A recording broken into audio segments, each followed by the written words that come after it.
This is the second big container ship since I got here 10 minutes ago.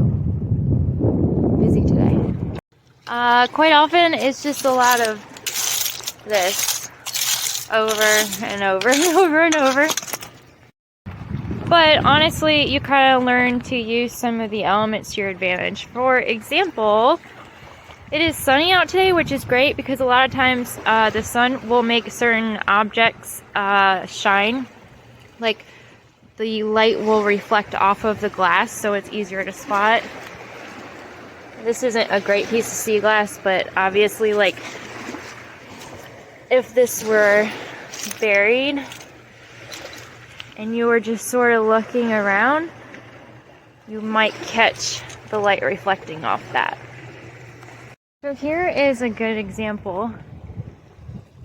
Some people might miss that because it's dark and like if you're kind of just looking around, it does blend in. But if you look real close, the light's reflecting off this.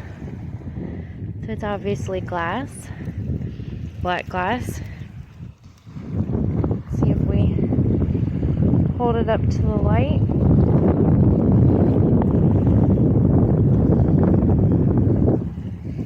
You can tell that it's green. So yeah, using light is a good way to try to find things. Another way is edges, which I'll explain that if I can find a piece of pottery. Oh, also see that piece of sea glass there? The light, the twinkle kind of caught my eye. Alright, this sort of takes practice, but in nature there's very few straight edges.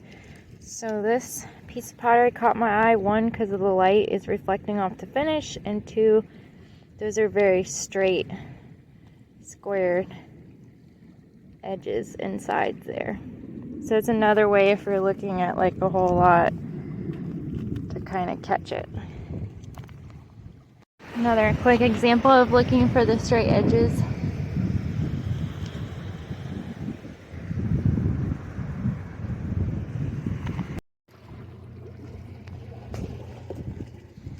Had a weird feeling. See that? Yep, pipe stem. Little piece of a bowl. I find a lot down at this end, so that's pretty cool. This is a little one, but well done.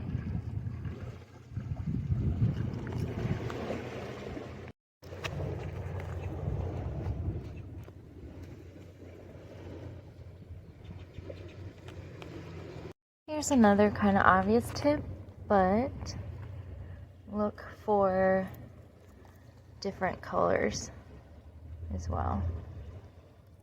You're not gonna find a lot of shimmery browns like that in nature.